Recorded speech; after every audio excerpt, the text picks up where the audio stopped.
베드로전서 2장 9절 말씀 우리 같이 한번 한 목소리로 읽겠습니다. 베드로전서 2장 9절 말씀입니다. 같이 읽겠습니다. 그러나 너희는 택하신 족속이요 왕같은 제사장들이요 거룩한 나라요 그의 소유가 된 백성이니 이는 너희를 어두운 데서 불러내어 그의 기이한 빛에 들어가게 하신 이의 아름다운 덕을 선포하게 하려 하심이라. 아멘. 그러나 너희는 택한 족속이요 왕같은 제사장이요 거룩한 나라요 그의 소유가 된 백성이니 이는 너희를 어두운 데서 불러내어 그의 기이한 빛에 들어가게 하신 이의 아름다운 덕을 선포하게 하려 하심이라. 할렐루야. 아멘. 아멘. 자, 우리 어린이 주일인데요. 우리 옆에 있는 어린이들에게만, 우리 아이들이 내 옆에 있다 그러면 아이들을 향해서만 우리 이렇게 한번 축복하겠습니다. 너는 약속이 있는 자녀야. 너는 언약의 자녀야. 아멘, 아멘, 아멘. 감사합니다. 여러분, 우리가 방금 너는 약속의 자녀야, 너는 언약이 있는 자녀야 라고 축복했는데 이러한 축복과 이러한 확신이 참 중요한데요. 아브라함이 고향을 떠난 지 대략 한 10년쯤 됐을 때였습니다. 아브라함에게 자녀에 대한 모든 기대와 소망이 무너져 낙심 가운데 있었을 때가 있었는데요.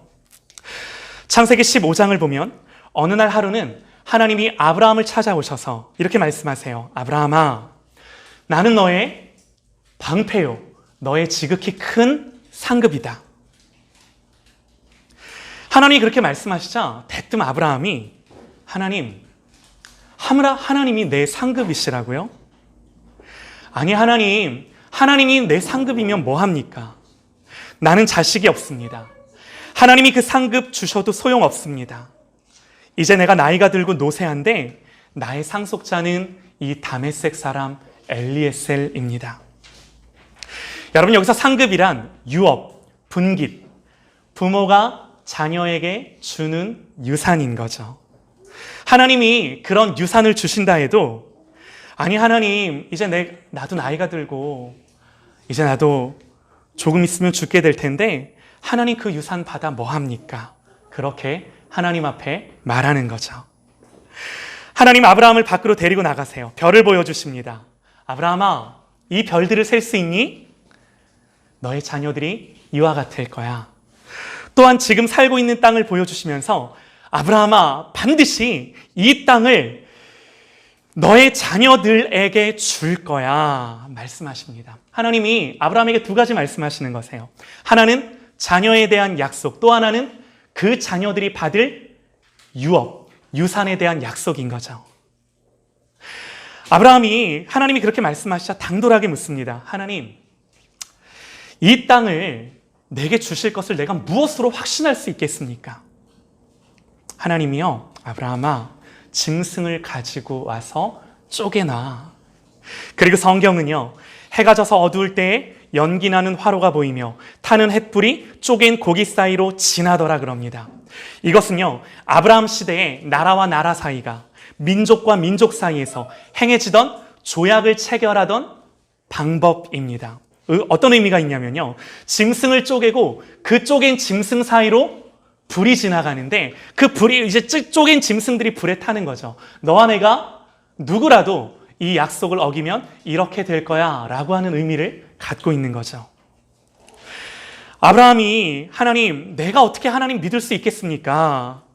이런 당돌한 질문에요, 하나님은요, 그 당시 사람들끼리 맹세하던 관습대로, 다시 말해 아브라함의 눈높이에서 그것들을 확인시켜 주시고 확신시켜 주시는 거죠. 여러분, 그러면서 하나님이 창세기 15장에 이 조약이 끝나고 난 다음에, 이 언약이 끝나고 난 다음에 아브라함에게 뭐라고 말씀하셨을까요? 너무너무 중요한 말씀을 하세요. 하나님 이렇게 말씀을 하세요. 여호와께서 아브라함에게 이르시되 너는 반드시 알라. 내 자손이 이방에서 객이 되어 그들을 섬기겠고 그들은 400년 동안 내 자손을 괴롭히리니 그러나 그들이 섬기는 나라를 내가 징벌할지며 그 후에 내 자손이 큰 재물을 이끌고 나오리라. 그날에 여호와께서 아브라함과 더불어 언약을 세워 이르되 내가 이 땅을 애굽 강에서부터 큰 강 유브라데 강까지 내 자손에게 주겠노라. 사랑하는 여러분, 우리가 이 말씀을 통해 깨닫는 것이 있습니다. 자녀들을 향한 약속, 우리의 자녀들을 향한 약속은요, 자녀들에게 주신 것이 아니라 누구에게 주셨어요? 부모에게 주셨어요. 자녀들을 향한 약속은 하나님이 그 자녀들에게 직접 주신 것이 아니라 그 자녀들에 대한 약속은 부모들에게 주셨어요. 부모들에게. 그러니까 부모가 자녀를 사랑하고 양육할 수 있는 근거는요, 부모가 연약하고 부족하죠. 그럼에도 불구하고 하나님이 주신 기업인 그 자녀를 기르고 양육할 수 있는 근거가 어디 있어요? 내게 있는 것이 아니에요. 나의 능력이 아니에요. 오직 하나님이 내 자녀를 약속하셔서 그 자녀에 대해서도 나에게 말씀해 주셨기 때문에, 할렐루야. 여러분, 여기에 있는 거죠. 그런데 그 약속의 내용을 보면요, 그 약속이 다 잘 되는 것만 있나요? 그렇지 않습니다. 너는 반드시 알라. 내 자손이 이방에서 객이 되어 그들을 섬기겠고. 무슨 말인가요? 이방에서 객이 되어 그들을 섬기는 종이 된다라고 하나님 말씀하세요. 부모인 아브라함의 마음이 아팠을 것입니다. 그러나 여러분, 분명한 것이요, 하나님이 끝까지 너희의 자녀들과 함께 하시고 인도하셔서 부모였던 아브라함에게 말씀하신 그 말씀을 반드시 하나님의 약속이기에 이루시는 거죠. 여러분, 지금도 그렇습니다. 눈에 보이는 것들만 가지고 우리가 판단을 하면, 하나님, 과연 저들에게 소망이 있을까요? 하나님, 우리가 만들어낸 이 혼란 속에 여러분, 이 아이들에게 어떤 미래를 줄 수 있을까요? 생각할지 모르지만, 사랑하는 여러분, 우리의 소망은요, 우리의 눈에 보이는 것, 우리의 귀에 들려지는 것, 내 능력이 아니라 오직 우리의 자녀를 향한 하나님의 약속에 그 소망이 있고 능력이 있으신 것을 믿으시기 바랍니다. 여러분, 성경은요, 아브라함의 믿음을 아브라함이 바랄 수 없는 중에 바라고 믿었다고 합니다. 그 믿음이 하나님 앞에 의가 되었대요. 의가 되었대요. 그러니까 부모인 우리에게 가장 중요한 것이 뭐겠습니까? 오직 자녀들을 향한 하나님의 약속을 바라보고 그걸 믿는 거예요. 하나님을 아브라함이 믿었을 때 그 믿음을 하나님은 의로 보셨던 것처럼, 부족하고 연약함에도 불구하고 우리에게 주신 그 약속을 붙들고 믿을 때 그것을 의로 보시는 하나님이신 줄 말씀이 기록하고 있는 거죠.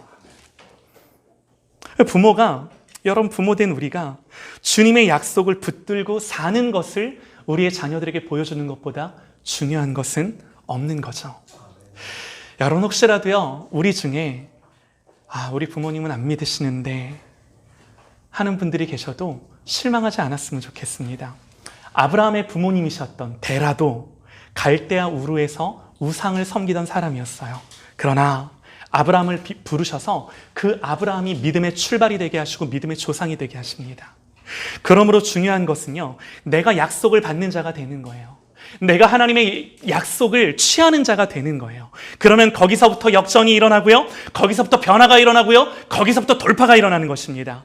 사랑하는 여러분, 우리 자녀들에게 다시 한 번 더 축복할게요. 이 의미를 담아 너는 약속의 자녀야. 시작! 약속의 자녀야. 너는 약속의 자녀야.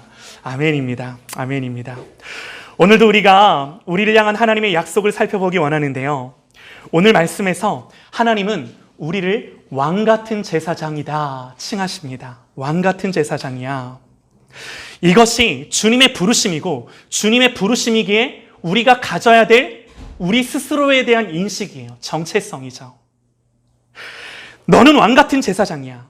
여러분, 내가 나를 규정하지 못합니다. 내가 나 스스로를 규정하는 것은요, 하나님 자리에 내가 있는 거예요. 오직 주님의 판단이, 주님의 생각이, 주님의 말씀이 나를 규정하는 겁니다. 하나님의 약속이 나를 규정하는 겁니다. 주님의 부르심이 나 되게 하는 것입니다. 이것이 우리의 믿음이에요. 너는 왕같은 제사장이야. 여러분, 이게 얼마나 대단한 거냐면요, 우리가 말씀을 들으면서 한 가지만 기억했으면 좋겠는데요, 한 가지만. 하나님이 이스라엘을 통치하는 수단, 하나님이 이스라엘 백성을 어떻게 자기 백성 되게 하시는가의 방법이 다른 거 아니에요. 왕과 제사장과 선지자를 통해. 하나님이 당신의 뜻을 이루시기 위해 이 땅을 통치하시고 다스리실 때 세 가지 직분, 왕과 제사장, 선지자를 통해 그 일을 이루십니다. 하나님이 왕을 세우실 때 그 왕을 향하여 이렇게 말씀하십니다. 신명기 17장에 그가 왕 위에 오르거든 이 율법서의 등사본을 레위 사람 제사장 앞에서 책에 기록하여 평생에 자기 앞에 두고 왕 옆에 두고 읽어 그의 하나님 여호와 경외하기를 배우며 이 율법의 모든 말씀과 이 규례를 지켜 행할 것이라. 여러분 무슨 말인가요? 왕은요 철저하게 하나님의 법 아래, 하나님의 말씀 아래 있는 사람이에요. 그러니까 성경이 말하는 왕은 어떤 왕인가요? 진짜 왕이 아니라 진짜 왕이신 하나님을 대리하는 사람. 철저하게 하나님의 말씀의 법과 질서 안에서 그것들을 준수하며 그것들이 그렇게 되어질 수 있도록 말씀에 봉사하는 사람. 참 중요한 표현입니다. 왕이란 말씀이 말씀될 수 있도록 그 말씀에 봉사하는 사람인 것을 성경이 왕으로 규정하는 거예요. 네, 중요한 거죠. 여러분 이것은 아담을 만드셨을 때도 동일합니다. 하나님이 이르시되 우리의 형상을 따라 우리의 모양대로 사람을 만들고 그들로 바다의 물고기와 하늘의 새와 온 땅에 기는 모든 것을 다스리게 하자. 여러분 이것이 하나님들 안에, 표현이 좀 이상한데 삼위일체 하나님 안에서 논의되었던, 삼위일체 하나님 안에서 함께 이야기되었던 내용이 이거예요. 그들로 다스리게 하자. 하나님을 대신해서 우리를 통해 하나님의 주권과 통치가 드러나는 것. 여러분 이것이 우리를 만드신 너무나도 중요한 이유인 거죠. 여러분 그래서 성경은요 우리를 왕 같은 자로 만드세요. 하나님이 그런 사람을 만드셔서 처음에 어디에 살게 하셨나요? 자, 우리 어린이들만. 자, 목사님 보고 다시 한번 물어볼게. 하나님이 아담과 하와를 만드셔서 아담과 하와를 어디에 살게 했을까? 하나, 둘, 셋. 그렇지. 한 박자 빨랐어. 우리 하임이. 에덴 동산에서 살게 하셨어. 자, 왜 그럴까? 이유가 뭘까? 우리 하나님 말씀에 뭐라고 기록을 하냐면 여호와 하나님이 그 사람을 이끌어 에덴 동산에 두어 그것을 경작하며 지키게 하시고. 경작하며 지킨다라는 말은요 한마디로 맡아서 관리하는 거예요. 누구 뜻대로? 하나님 뜻대로. 여러분 이것이 우리에게 주어진 본질적인 영광. 그래서 철저하게 하나님의 말씀 아래 있고 그 말씀을 알아야 그 말씀 앞에 순종하는 이게 되는 거예요. 이게 되는 거예요. 이거보다 중요한 거 없는 거죠. 그러니까 우리가 하나님이 아님에도 하나님의 형상대로 지어진 존재이기에 하나님을 대리해서 하나님을 대신해서 그 하나님 같은 역할을 수행하는 자로 우리를 불러주신. 사랑하는 여러분, 이거보다 더 영광스러운 게 어디 있나요? 우리의 인생을 살아갈 때 우리가 피조물임에도 불구하고 하나님의 영광을 갖고 그 영광에 걸맞는 역할을 수행하며 이 땅을 살아가는 것보다 더 복된 것이 어디 있나요? 아무것도 없는 거예요. 아무것도 없는 거예요. 여러분 또요. 제사장과 선지자는 어떤 사람인가요? 이 두 가지 직분을 정확히 보여주고 있는 사람을 한 명만 꼽자면 사무엘입니다. 사무엘. 이스라엘이 하나님께 범죄합니다. 그리고 나서는 사무엘에게 이렇게 간청합니다. 모든 백성이 사무엘에게 이르되 당신의 종들을 위하여 당신의 하나님 여호와께 기도하여 우리가 죽지 않게 하소서. 사무엘이 백성에게 이르되 두려워 말라. 너희가 과연 이 모든 악을 행하였으나 여호와를 따르는 데에서 돌아서지 말고 오직 너희의 마음을 다하여 여호와를 섬기라.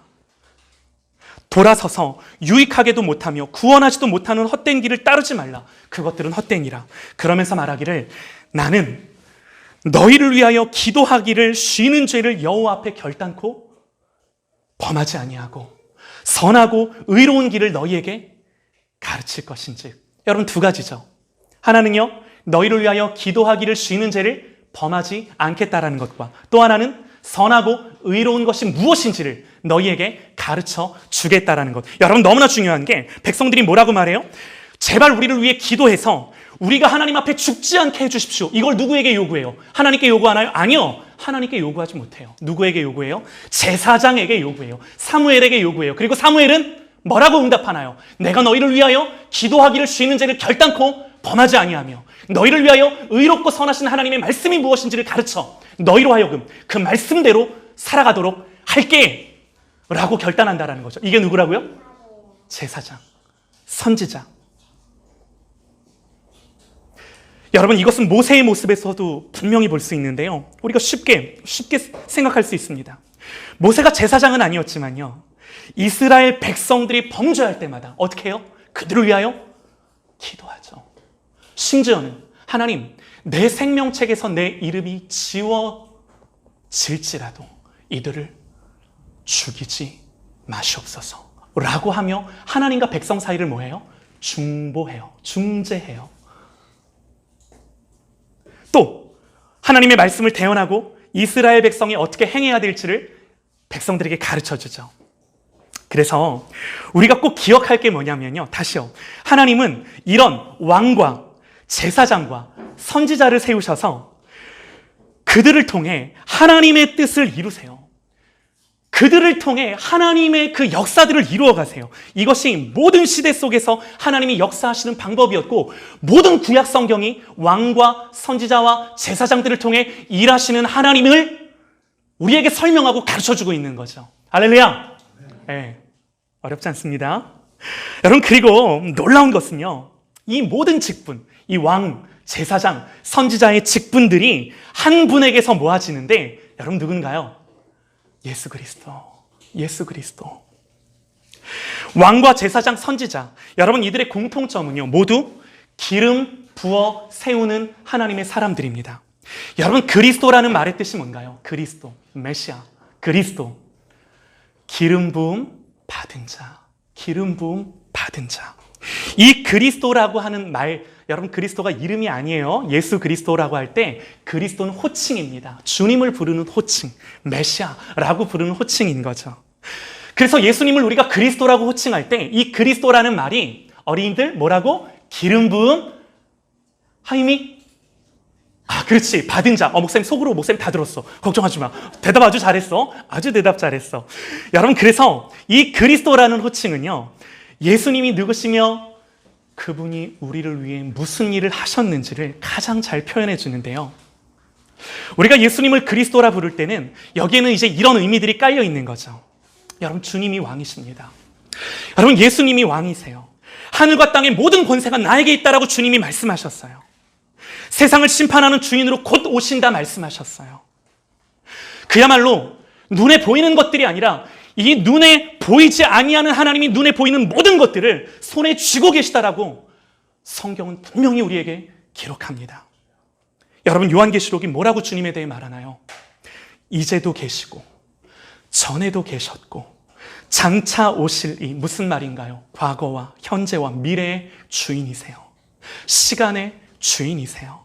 충성된 증인이요, 죽은 자들 가운데서 먼저 나시고 땅의 임금들의 머리가 되신 예수 그리스도, 볼지어다 그가 구름을 타고 곧 오시리라. 그에게 영광과 능력이 세세토록 있기를 원하노라 선포합니다. 여러분, 또한 주님은 제사장이세요. 죄인을 대신하여 하나님 앞에 나아가 하나님께서 받으실 만한 제물과 기도를 드림으로 하나님과 죄인들과의 화해를 이루세요. 제사장일 뿐만 아니라 자신이 직접 제물이 되셔서 하나님 앞에 그 모든 화해와 구속의 성취를 이루어 내시는 거죠. 여러분, 로마서 8장 34절은 이렇게 기록을 합니다. 그러므로 누가 정죄하리요? 하나님이신 그분이 죽으심으로 말미암아 하나님과 우리 사이가 화해를 이루었는데, 하나님과 우리 사이가 화목되었는데, 그런즉 누가 너희를 정죄하리요? 누가 정죄하리요? 죽으실 뿐만 아니라 다시 살아나신 이는 그리스도 예수시니, 그 다음 구절, 그는 하나님 우편에 앉아 계신 자요 지금도 우리를 위하여 간구하는 자시니라. 그리고 주님은 선지자십니다. 죄인들에게 하나님의 마음을 알게 하고요, 그러므로 돌이키게 하고요. 그러나 주님은요, 단순히 하나님의 말씀을 대언하는 것이 아니라, 여러분, 예수님은 어떤 분이세요? 말씀이 육신을 입고 오신 말씀 그 자체세요. 여러분, 이게 우리 주님이세요. 여러분, 굳이 비유하자면요, 구약의 모든 선지자들은 우물에서 물을 퍼다가 날라졌다라고 한다면 여러분, 주님은 넘쳐 흐르는 샘의 근원이시기에 우리는 더 이상 날라주는 물 퍼먹는 자가 아니라 샘의 근원 되신 그 예수 그리스도께 직접 마시우고 우리의 목을 축이는, 여러분, 우리 주님이 그런 분이신 거죠. 할렐루야, 아멘이에요. 여러분, 요한복음은 예수님을 가리켜 본래 하나님을 본 사람이 없으되, 하나님 아무도 몰라요. 세상의 철학과 종교, 인간의 노력으로 절대로 하나님 알 수 없어요. 본래 하나님을 본 사람이 없으되 오직 아버지의 품속에 있는 독생하신 하나님이 누구를? 아버지를 나타내셨느니라.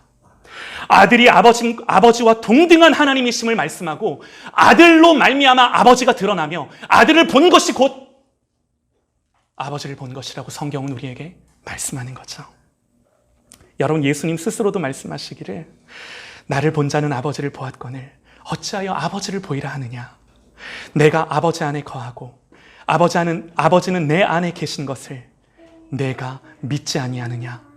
내가 너희에게 이르는 말은 내 스스로 하는 것이 아니라 아버지께서 내 안에 계셔서 그의 일을 하시는 것이라. 여러분, 이분이 우리가 믿는 그리스도, 우리가 믿는 하나님의 아들 예수 그리스도. 여러분, 예수님이 누구십니까? 예수님이 하나님이세요. 이 땅에 오셔서 목숨을 내어주신 그분이 우리의 하나님이세요. 하나님이세요. 그분이 창조주세요. 다시요.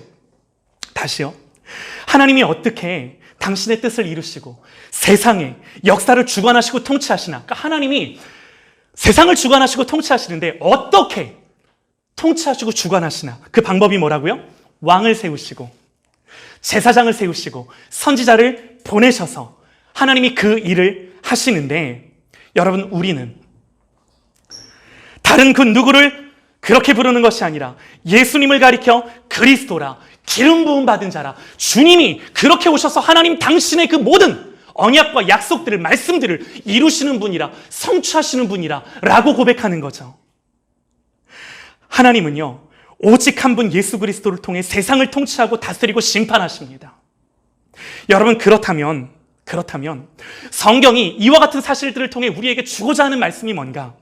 여러분, 그렇다면 주님이 왕으로서 우리를 통치하시고 제사장으로서 우리를 위하시며 중보하시고 그리고 선지자로서 우리를 가르치시고 지도하시며 우리를 하나님의 뜻대로 살도록 만드시는데, 주님이 그런 역할과 그런 사명을, 그런 이 사역을 감당하시는 하나님이시다라는 것이 우리에게 주는 의미가 뭐겠습니까?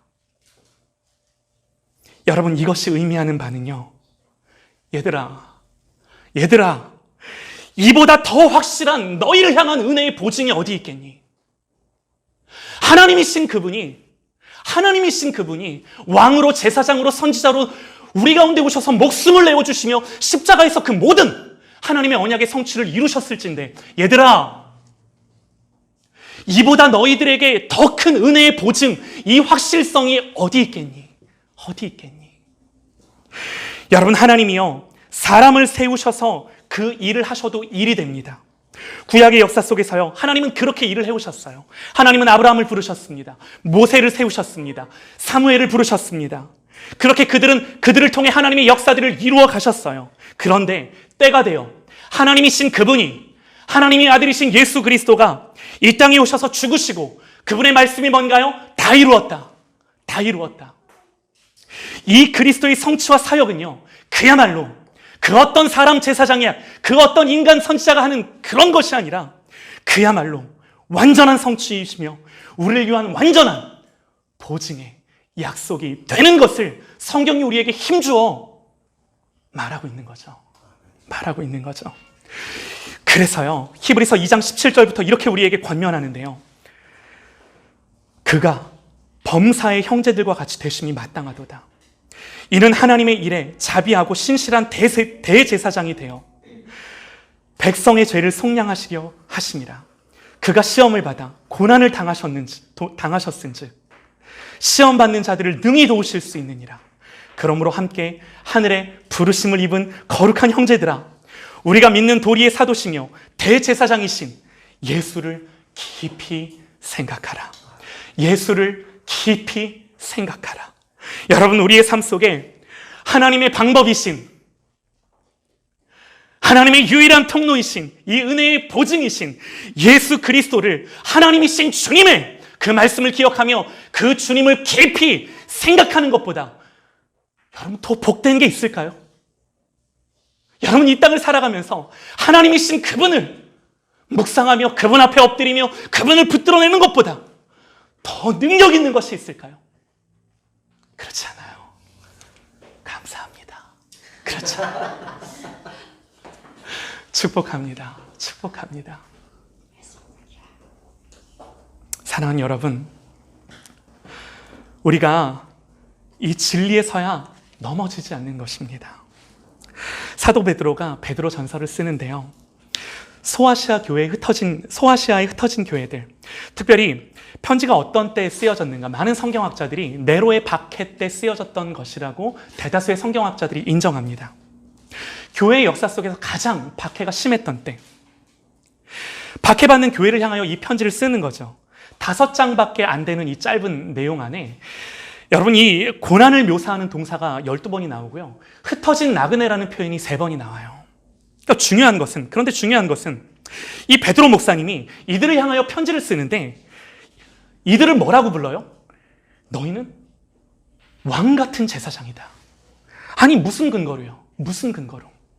고난받고 언제 잡혀갈지 모르고 언제 죽임 당할지 모르는 이 마음 쫄리며 숨어 다니는 이 상황 속에 내가 무슨 왕 같은 제사장이, 내가 무슨 왕이고 제사장이야. 예배드리기도 힘들고. 그럼에도 불구하고 하나님은 베드로를 통해 당신의 교회를 향하여 너희들은 왕 같은 제사장이야. 여러분, 그저 값싼 위로인가요? 아닙니다. 아닙니다. 왜 아닐까요? 왜 아닐까요? 이거 아는 거 더 중요해요. 왜 안 그럴 수밖에 없을까요? 예수님 때문에.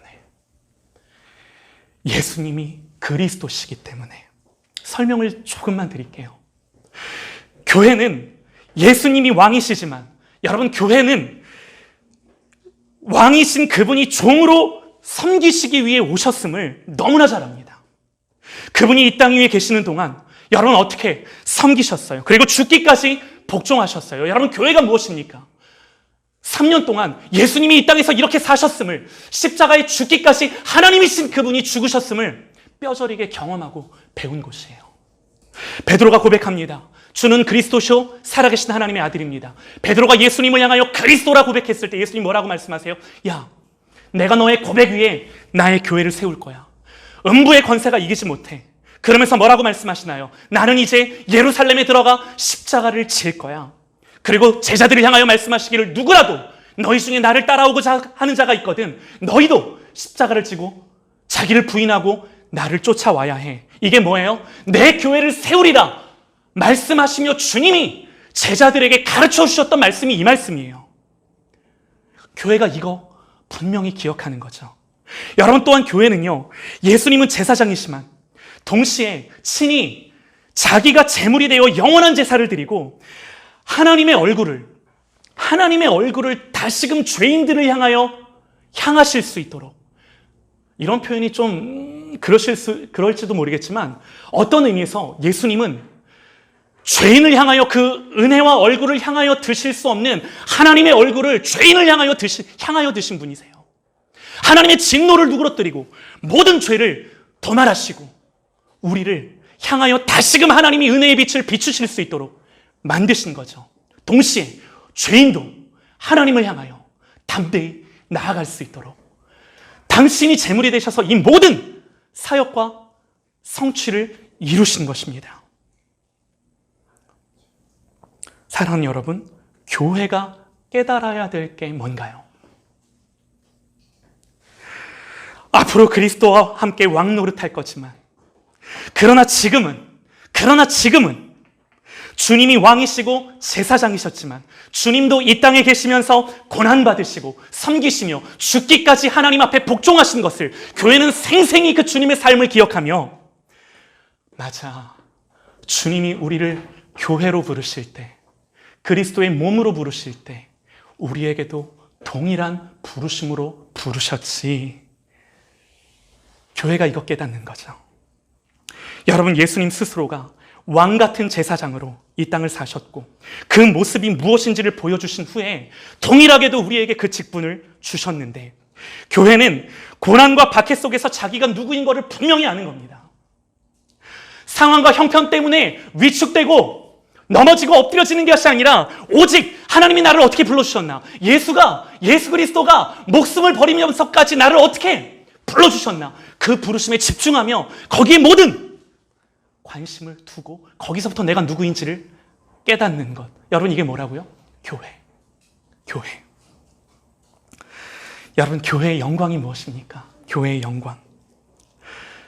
예수님은요, 교회를 가리켜 내 몸이다. 교회가 나다. 사랑하는 여러분, 주님은 이 땅에 남겨두신 교회를 자기 자신과 동일시하십니다. 교회를 향하여 나라고 말씀하십니다. 여러분, 이것이 예수님이 왕으로 제사장으로 이 땅에 오신 것이고요, 저와 여러분이 똑같이 이 왕으로 제사장으로 살아가셨던 주님을 본받아 이 땅을 사는 거라고 성경이 우리에게 가르쳐주는 거예요. 주님은 제사장으로서 우리를 위해 기도하셨고요, 친히 제물이 되셨고요, 중보자가 되셨습니다. 그러므로 우리는 중보자 되신 그리스도를 통해 하나님께 언제든 나아가 은혜를 구하고 하늘의 문을 열고 예수님의 이름으로 요구하고 자녀됨의 권세로 아버지께 구할 수 있는 자가 되는 거예요. 주님 말씀하십니다. 여러분, 예수님 말씀이에요. 내가 진실로 너희에게 이르노니. 강조하시죠. 뭐라고? 나를 믿는 자는 내가 하는 일을 그도 할 것이요 또한 그보다 큰 일도 하리니 이는 내가 아버지께로 감이라. 너희가 내 이름으로 무엇을 구하든지 내가 행하리니 이는 아버지로 하여금 아들로 말미암아 영광을 받으시게 하려 함이라. 내 이름으로 무엇이든지 구하라. 그리하면 내가 주리라. 내게 구하면 내가 행하리라. 여러분, 예수님이 행하리라. 왜 행하실까요? 아들로 하여금 아버지가 영광을 받으시기 위하여. 여러분, 우리가 뭘 구할까요? 하나님 앞에 뭘 구할까요? 시편 2편 8편에 이렇게 말합니다. 내게 구하라. 내가 이방 나라를 내 유업으로 주리니 내 소유가 땅끝까지 이르리라. 내게 구하라. 이방 나라들을 내게 구하라. 하나님의 통치, 하나님의 권세가 미치지 아니하는 모든 이방 땅들을 나에게 구하라. 어떻게 해요? 내가 유업으로 주리라. 아브라함에게 가나안을 약속하셨던 것처럼, 그 이방 땅을 약속하셨던 것처럼 내가 그 땅을 너희들에게 유업으로, 유산으로 줄 것이다.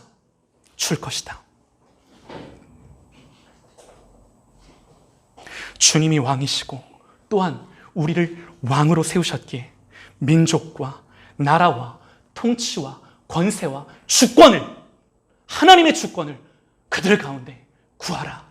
하나님 우리에게 말씀하시는 거죠. 요한계시록은요, 세상의 마지막 모습을 이렇게 말씀합니다. 이 말씀 읽고 마치겠습니다. 그 두루마리를 취하심에 네 생물과 24장로들이 그 어린 양 앞에 엎드려 각각 검은 고와 향이 가득한 금대접을 가졌으니 이 향은 성도의 기도들이라. 그들이, 성도들입니다. 성도들이 새 노래를 불러 이르되 두루마리를 가지시고 그 인봉을 떼기에 합당하시도다. 누가요? 예수 그리스도가 일찍이 죽임을 당하사 각 족속과 방언과 백성과 나라 가운데서 사람들을 피로 사서 하나님께 드리고 그들로, 하나님의 성도들, 주님이 피로 값주고 산 당신의 백성들, 그들로 우리 하나님 앞에서 나라와 제사장들을 삼으셨으니 이는 그들이 땅에서 왕노릇 하리로다 하더라. 여러분, 이것이 세상의 마지막 모습인 것. 제사장이 되어 섬기고 왕이 되어 다스리는 권세. 여러분, 이것은요, 성경이 우리에게 가르쳐주고 있는 가장 실제적인 권세요, 능력이요. 주님이 우리를 그렇게 부르셨음을. 여러분, 나는 연약합니다. 당연히 연약하죠. 부족하죠. 여러분, 내가 뭐 할 수 있겠습니까? 그러나 사랑하는 여러분, 우리의 존재는 여기에 근거하는 것이 아닙니다. 우리의 존재는 하나님이 나를 목숨 주고 어떻게 나를 부르셨는지, 그 보배로운 약속이, 보증이 무엇인지를 집중하며 날마다 그 약속으로 나의 정체성이 무엇인지를 깨닫고 발견함으로 말미암아 그 정체성을 가지고 이 땅에서 주님이 사셨던 것처럼 나도 사는 자가 되는 것이 성경이 우리에게 가르쳐주고 있는 우리의 정체성이요, 신분이요, 우리의 존재임을 말씀하는 거죠. 그래서 여러분, 우리의 믿음이 어디 있나요? 여러분, 담대하게 말씀드립니다. 연약하고 부족해도 괜찮습니다. 그럼에도 불구하고 우리의 확신은, 우리의 소망은, 능력은 주님의 생명 약속입니다. 자기의 생명을 주신 약속입니다. 이걸 믿고, 날마다 이걸 믿고, 날마다 이걸 붙들고 섬기며 통치하며 사는 거죠. 이 능력으로 고난과 밖에서도 어떤 환경과 상황 속에서도 이 능력으로 세상과 다른 삶을 사는 거죠. 기뻐하는 겁니다. 즐거워하는 겁니다. 소망 가운데 하나님을 예배하는 겁니다. 어떤 상황 속에서도. 이게 뭐라고요? 능력이에요. 이게 능력이에요. 그러므로 다시금 너희는 택한 족속이요, 왕같은 제사장들이요, 거룩한 나라요, 그의 소유가 된 백성이니 이 하나님의 부르심을 기억하며 우리를 어두운 데서 불러내어 그의 기이한 빛에 들어가게 하셨기에 다시는 어둠 가운데 거하는 것이 아니라 빛 가운데 거함으로 말미암아 그 빛을 받고 드러내는 삶을 사는 저와 여러분이 되시기를 주님의 이름으로 간절히 소망합니다. 기도하겠습니다.